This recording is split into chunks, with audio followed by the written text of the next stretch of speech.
conversation on inequality, moderated by Ramona I don't need Nadaf. to introduce Angela Davis or Judith Butler, but I'll just say I can't believe I'm standing next to these two activists, intellectuals, scholars, and public forces.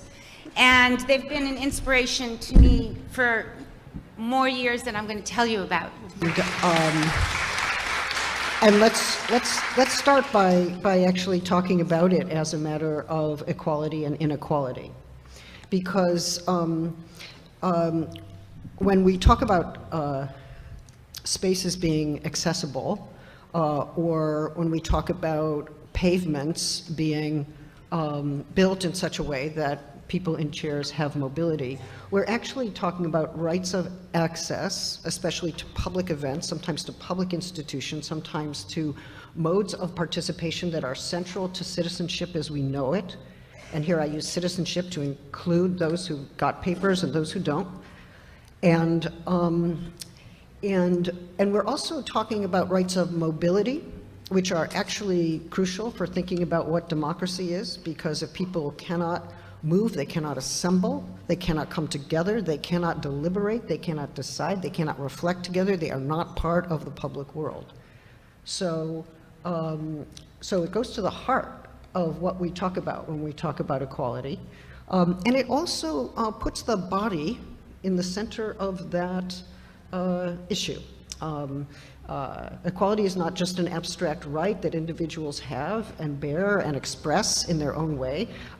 Equality is a question of equal treatment and equal opportunity, but also having lives that are regarded as being equal in worth to all other lives, and being able to exercise bodily freedoms. And that includes, I mean, for people who are in chairs or who have other kinds of disabilities, access and movement, but it also, let's think about it, there are a lot of people who can't move on the street. I mean, who has the freedom to move on the street? Who has the freedom to move in safety on the street without being shot, without being harassed, without finding an impediment with a curb stop, right? These issues are linked. And I just want to underscore that the ability to move and to have the technology and the infrastructure that lets people move and assemble and participate and enter into spaces and traverse the public sphere is part of our freedom, and it is also a place where we find radical inequality. Hi, Judith. Hi. Judith likes to jump right in. Sorry. Inequality, on the one hand, it can be very abstract. What do we mean by inequality? Who sets the standards for equality? And I'm concerned about the fact that we often work with the assumption that equality already exists, right? And that we have to be included. That some of us who have been left out of that space of equality have to be assimilated into equality. And I don't think I have been compelled to work with. Historically, and I know that democracy is a good thing, or should be a good thing. Hopefully one day will be a good thing. But I'm concerned about the fact that the ways in which we tend to think about democracy are so totally racialized. Mm-hmm. And we don't, and I always like to point out that we never talk about Haiti. We never talk about the Haitian Revolution when it comes to the great advances that have been made with respect to equality and justice and democracy. And if we did, we would have to talk about racism, and we would have to talk about misogyny. Well, I jumped in quickly before, but let me say how honored I am to be here with Angela, as we all are. And Angela is someone from whom I have been learning now for a very long time. And she always shocks me into a new way of thought. It's never an easy transition. Oh, I think I'll think about that. No. It's like shocks me into a new way of thought. And I think that, you know, I was thinking about coming here. I had kind of three thoughts. One was, as somebody who has worked in lesbian, gay, queer, and trans activism for many years, I, like many other people, had mixed feelings about the Equality Act and the equality movement within the lesbian and gay community. And I'm going to call it lesbian and gay because I think that is exactly what that movement was. That was pushing for that, for marriage rights. And I was thinking what happened to the notion of equality when equality became identified with gay marriage rights. And of course, many of those people wanted to own property together or bequeath property or to become upstanding middle-class citizens of a certain kind and to have the same kind of recognition for their relationships, their intimate, usually dyadic relationships that straight people had. And I watched as kind of radical traditions of innovating and experimenting with various forms of intimate alliances were backgrounded. I watched as property ownership became at the center of the idea of freedom and equality. I watched as well as state recognition became the object of desire. And I thought, well, which state, and do we want that recognition, and what's the cost of recognition? Nobody was asking. Well, many people were asking, but it wasn't in the mainstream. But it was also, I think, a predominantly white movement as well. And even though they were talking equality, as they talked, there was another tradition of the struggle for racial equality that struck me as effaced or as backgrounded, as that became the new equality discourse. So when Angela says, what do we mean when we talk about equality, it seems to me we have to ask who's using it for what purpose, and how does the use maybe mobilize a history or efface a history? What are the alliances that are made through one usage or another usage? And of course, I think if there's going to be marriage, anybody should be able to marry. I have no idea why you can only marry one other person, but okay. I mean, you know, I'm not like against it, and you know, if there's going to be that right, then it should be extended to gay and lesbian people. There's no question about it. But the radical critique of marriage, or even the implication of marriage in property relations, it's almost like we evacuate any analysis of political economy. We evacuate the analysis of the state, and we also evacuate other traditions of the struggle for equality. You know, what does it mean that Black Lives Matter is happening, or was, it still is happening to the side of that equality issue? Like, are they speaking to each other? I think, in fact, not. I don't know if I want to go further with that, but. Yeah, and you know, I'm thinking that there's always been this push for assimilation. You know, why do we have to assume that existing modes, existing standards are the ones to which we have to assent? I mean, yeah, I very ambivalently supported the Marriage Equality Act, and the same. But it seems as if, as you pointed out, there ought to be a way to include a critique at the same time. And the problem is not that people. Oh, it's not loud enough. Okay. Well, I can actually hold it like this if that's better. Move this out of the way. And so yeah, it's not the so much that people assume that existing heteronormative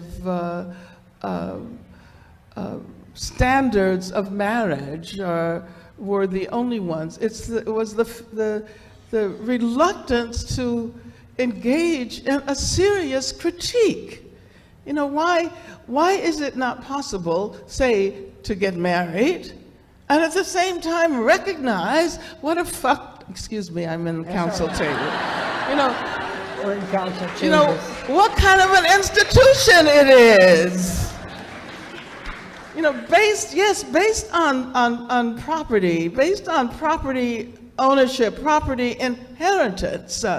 I think property is the major problem here. Yeah. This is why it is not possible, I think, to engage in any serious conversation about inequality or equality without addressing capitalism. Yes. Without addressing capitalism.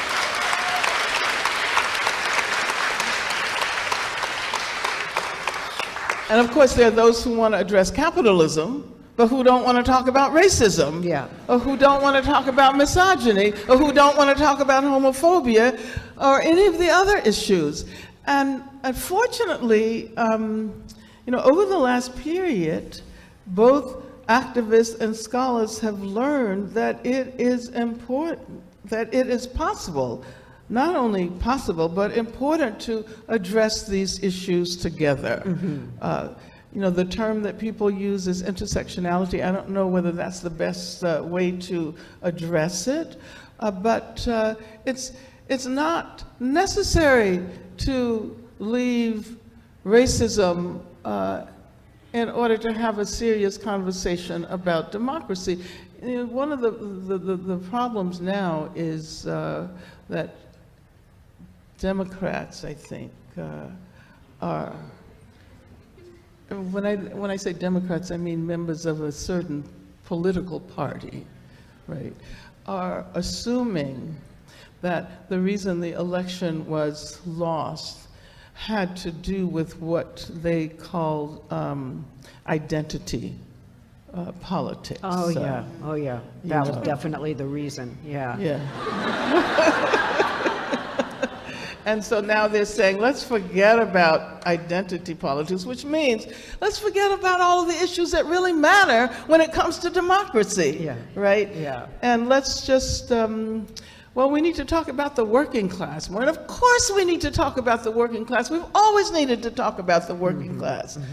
But the assumption is that the working class is white. And the assumption is still that the working class is male.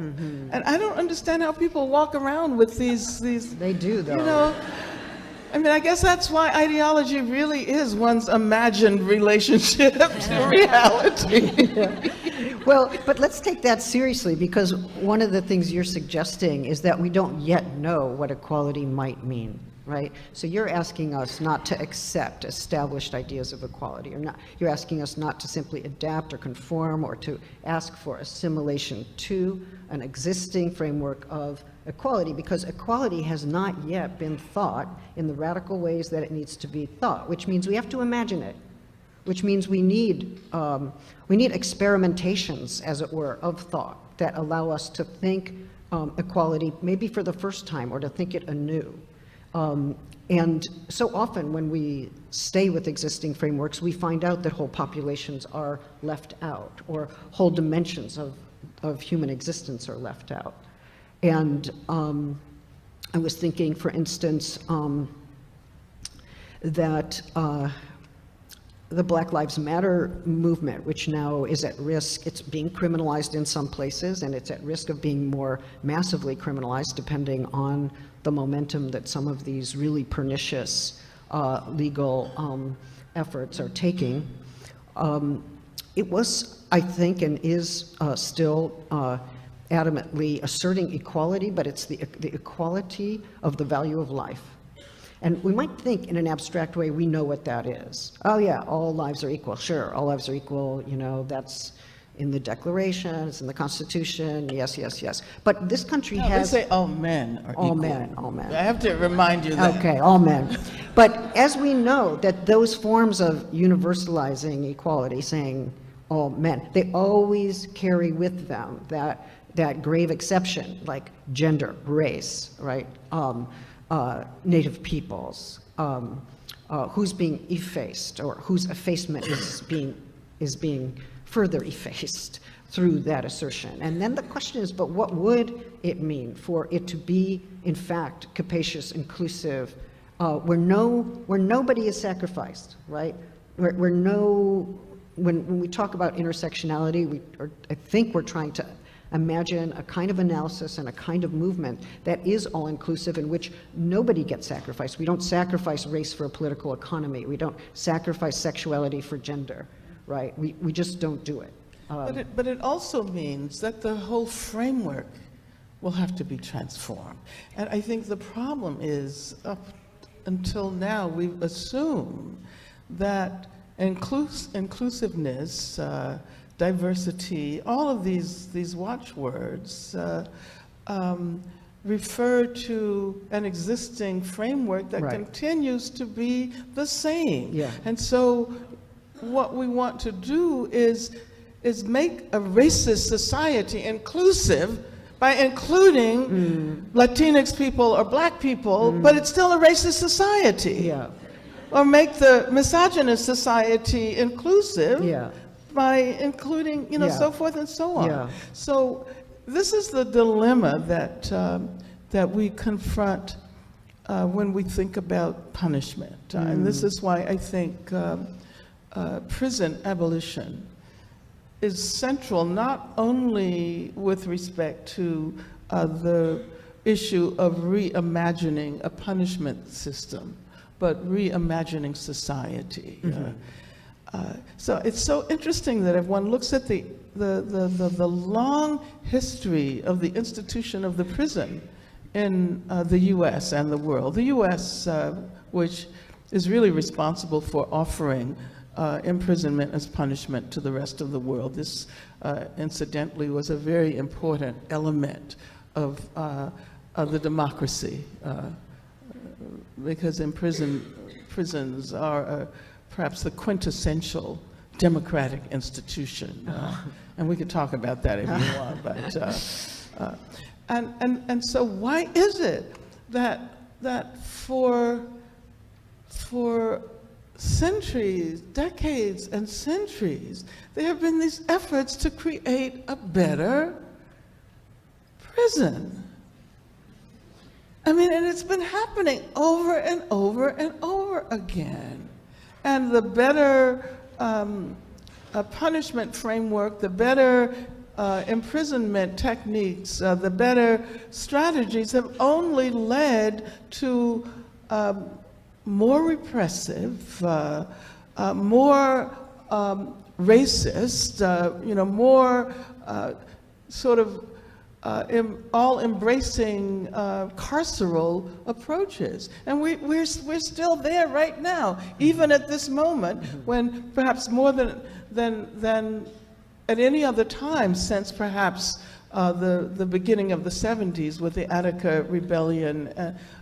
There is a consciousness of the need to do something about the fact that 25% of the world's imprisoned population resides in the US, and that 1/3 of all incarcerated women live in prisons in the United States of America. 1/3 of all incarcerated women on the entire planet. But it seems that the mainstream question is still, well, okay, how can we make it better?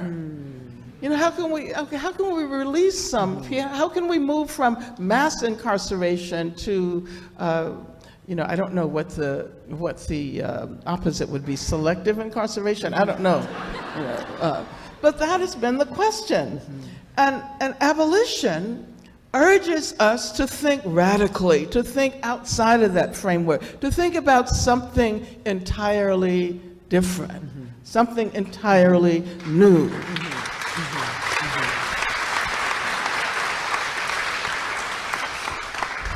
I mean, one part of your analysis that has been so important to many of us, Angela, is that the prison system continues in some sense the legacy of slavery in this country. When we consider the numbers of black and brown people who are incarcerated, and that means deprived of their voting rights, deprived of the ability to function in public as citizens, to participate in any way. So there's it's almost as if the enfranchisement of the slaves is being reversed through imprisonment. That imprisonment is the method through which voting rights are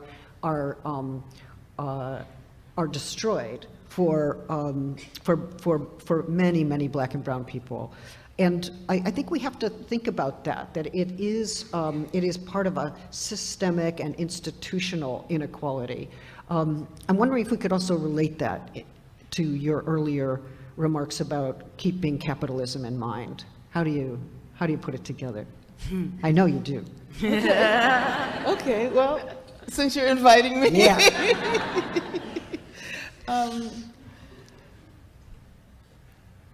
Well, first of all,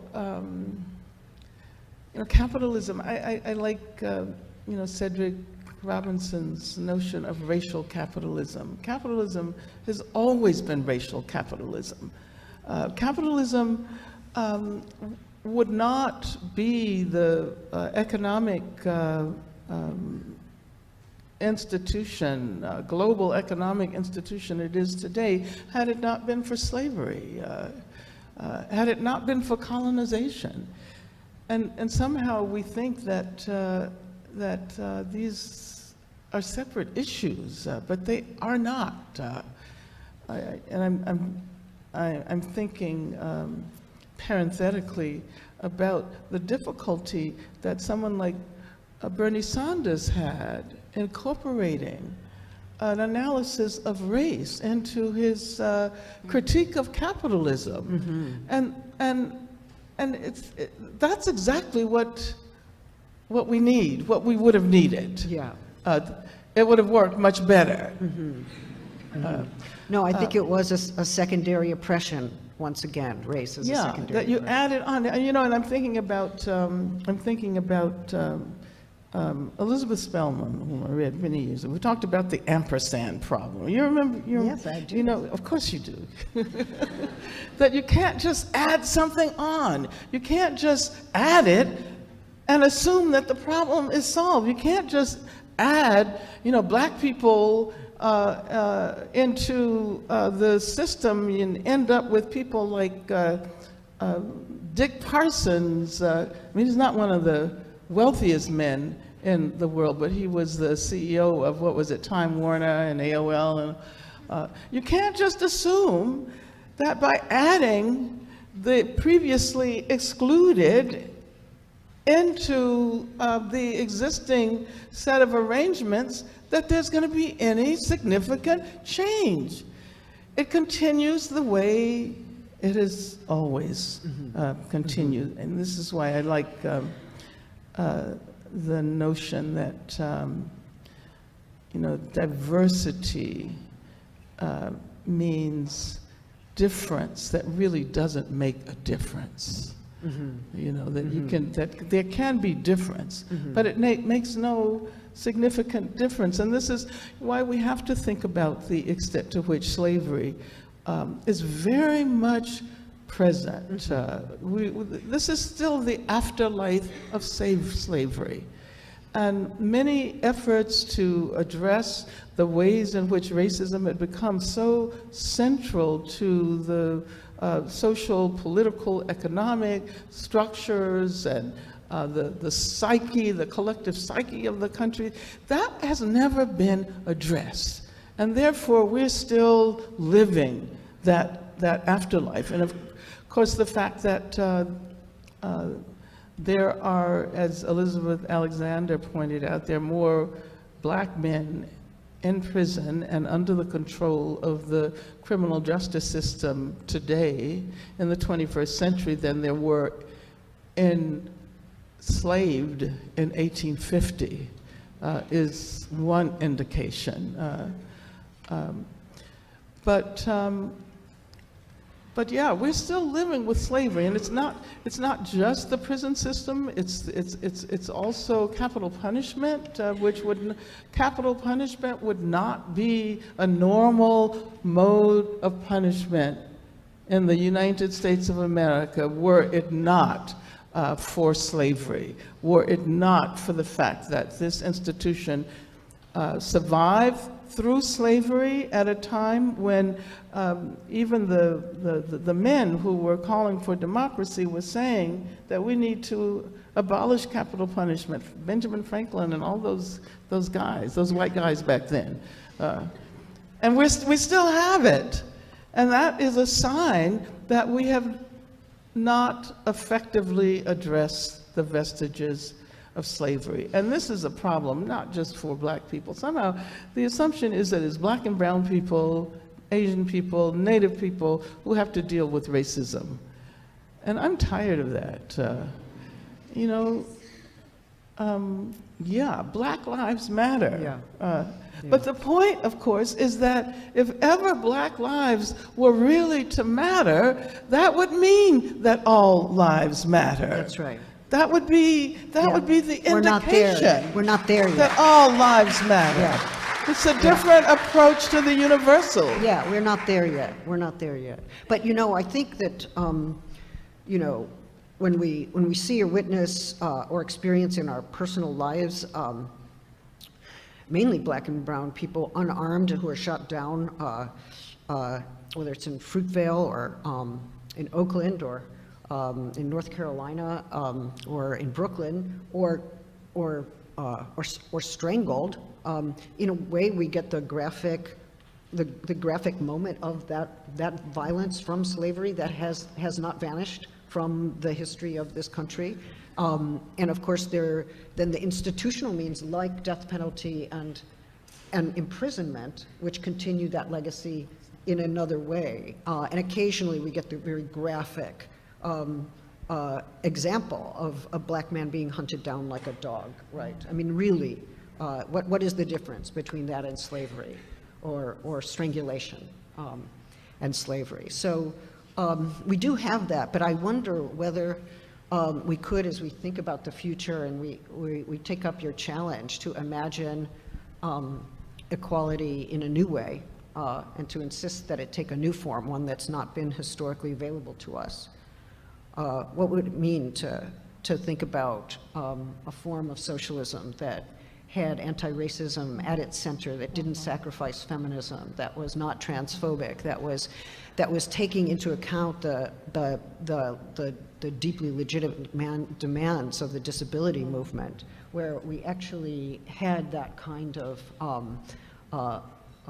amazing collection of groups that understood each other and had a profound analysis of how capitalism works. Do you think you could show us the way, Angela? But Judith, can I ask, don't you think sometimes with your work you do that with vulnerability and just precarity? joking. I know she's joking you, but I know you're asking, but I'd like to ask you about vulnerability and precarity as one of the main ways in which you are having us. Well, I guess what I'm worried about is that a lot of my friends on the left who are still working in some older models of Marxism think we're dealing with wage laborers and their exploitation, and indeed we are. One reason we continue to need unions and have to really fight against the massive union busting. But a lot of people are no longer wage laborers. They work here and there. They have precarious work lives. They don't have the possibility of being part of a union. They don't have those protections. They don't have property, and they don't have health insurance. And that condition of precarity is extreme. So I think we have to listen carefully to those who are trying to explain to us these new versions of precarity. I mean, 12% of the world's population now lives in a global slum. I mean, what does that mean? And how many people have any kind of job security anymore? It's become less and less the case. But do you think that unions can transform? Well, or that we can develop a new paradigm I think for, we need to unions? defend unions, and I think we need to work with unions. But I also believe that precarious work is a huge problem, and a lot of times those people who are part-time, who are only getting jobs seasonally, or they're not part of union structures because they're not there on a regular basis. But what if we think about very different union structures? I think this is the challenge, really.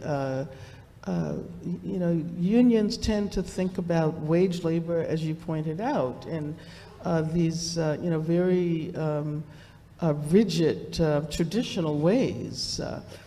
But considering the fact that with all of the changes that have happened as a result of globalization, that women who do manufacturing work, women who do care work, really constitute the new worker. And unions are not thinking about how to organize the unorganized. Yeah. Unions has always been, right?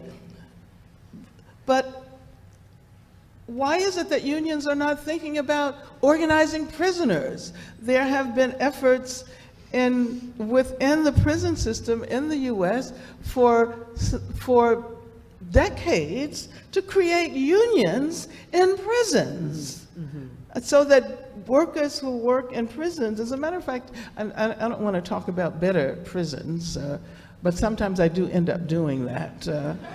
We forgive you. You know, but you know, I was impressed when I did some research in Cuban prisons that Cuban prisoners were members of the same unions and received the same pay scale and the same benefits as people did in the so-called free world. Yeah, and that so-called. made a major difference.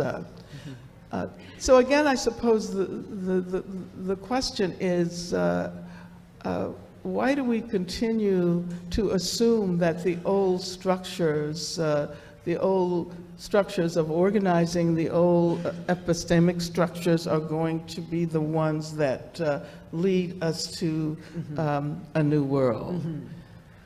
Well, it may be that the precariat is overtaking the proletariat in some way, or that we need to think them together. But the truth is that there are a lot of very interesting movements of people who are squatting, or people who are, in Barcelona, the amazing organization against banks that were foreclosing on people who had been living in homes or renting places for a very, very long time, and that did become a very important movement, and they put the head of that movement, Ada Colau, into power, into political power. And it seems to me that throughout Latin America and Europe and many other places, we're seeing new forms of organization that are trying to take into account new forms of economic destitution, right? And building alliances on the basis of it. And the real question is that going to happen in a way that also allows us, to think about the centrality of race, the centrality of class, or new ways in which class is being articulated under this economy, under this global economy, and what are the possibilities for transnational alliance?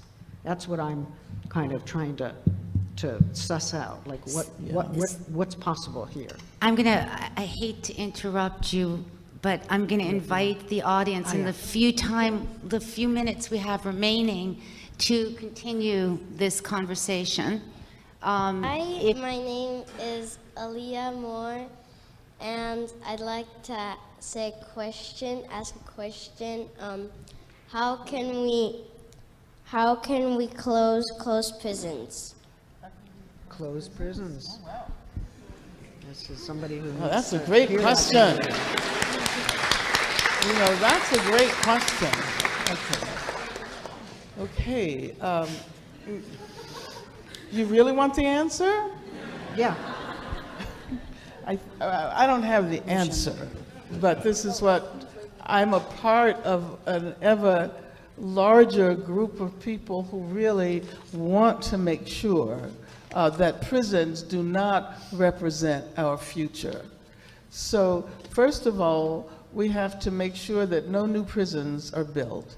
And people all over the country are addressing these issues. They're even, sometimes there's the argument, but we really need a place for young people. So we need the youth detention facilities, the juvenile justice. No new prisons.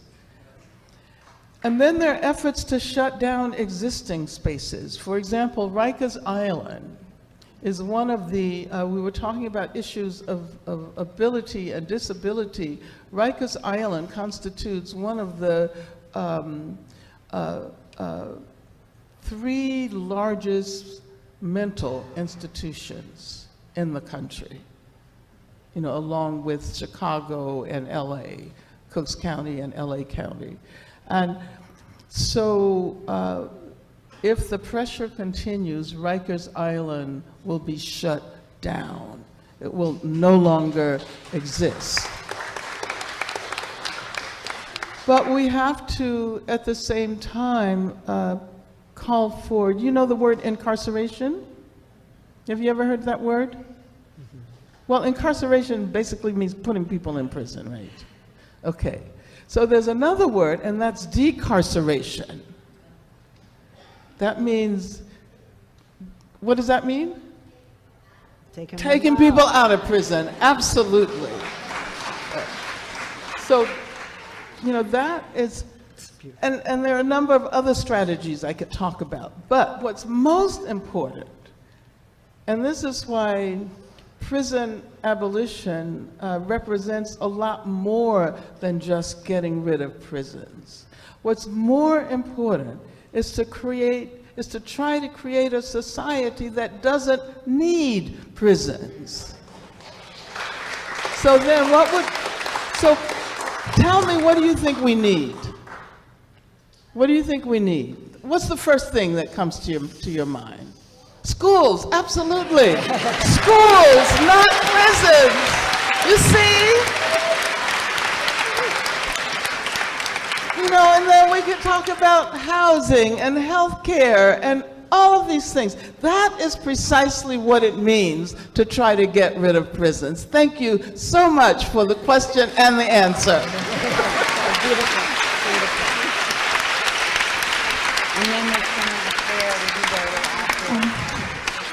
But there's a root problem. Children are being taught these. There's a root problem. Children are being taught these biases from the start, and that's what causes discrimination. How are we supposed to stop this if we can't get to the parents and stop homophobia and transphobia and things like this? It's not their fault. They're being taught this way. Well, I'll say a few words, and then I know that Judith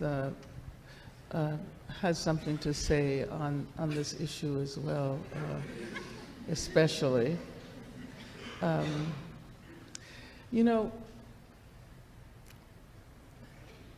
We often become so frustrated by the immensity of the problems that we're facing. And racism is one of those huge problems. How can we possibly believe that one day racism will have been purged from our worlds? Homophobia. How can we possibly believe that one day there will be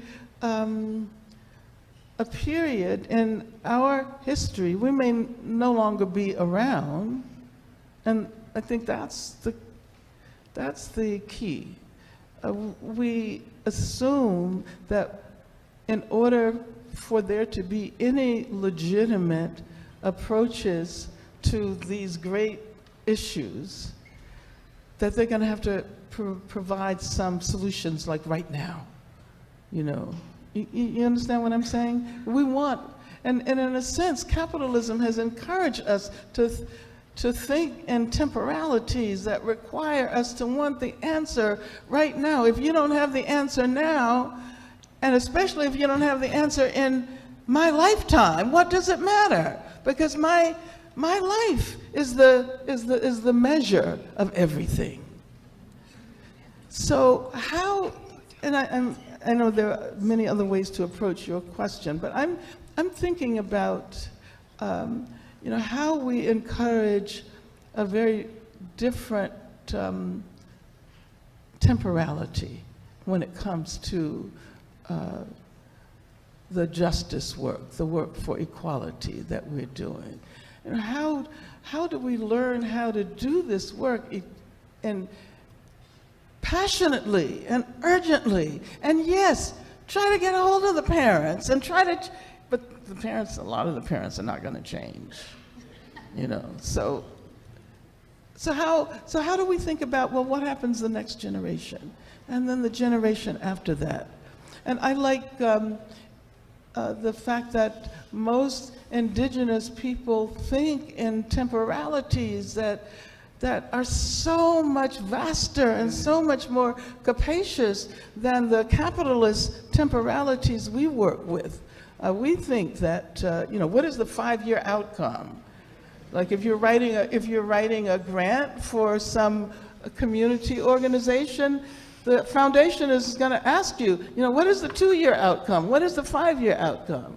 Suppose we ask, well, what is the 100-year outcome? What is the 200-year outcome?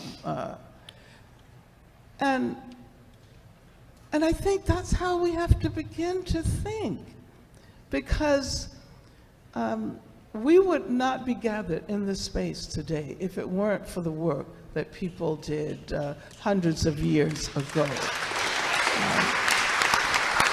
And so, I've been thinking about the fact that we are the manifestation of the imagination of those who came before us and who didn't give up because it wasn't going to be possible to completely abolish colonization or completely get rid of slavery. They still struggled, and we are here as a testament to that persistence.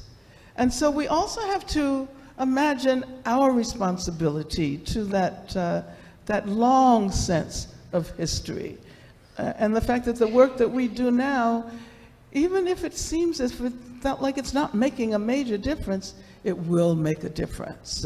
And there will be people gathered somewhere 200 years from now who will be thankful to us for the work that we did during the short time we were together. And I think we have to begin to think in those terms. So this is really horrible. Okay. Just briefly, when I was your age, I thought I basically didn't know any other queer people, and the way it was talked about and the way my parents talked about it, it seemed like I was headed towards a psychiatric institution to get corrected. But luckily I found some other people who didn't think that way, right? So a little disobedience, a little bucking of what you've been taught, a little critical thought, a little community where you can think something new together.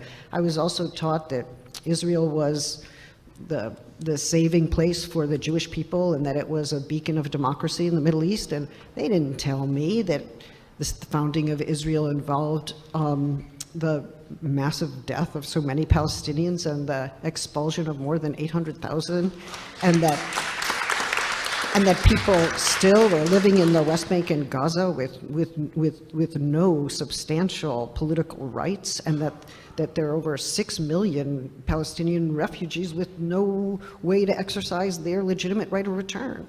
I mean, I was taught a lot, but you can unteach yourself, and you can be taught differently, and you can think, and you can become part of communities that help you think well, and that support you and allow you to be brave and courageous in moving beyond what you have been taught.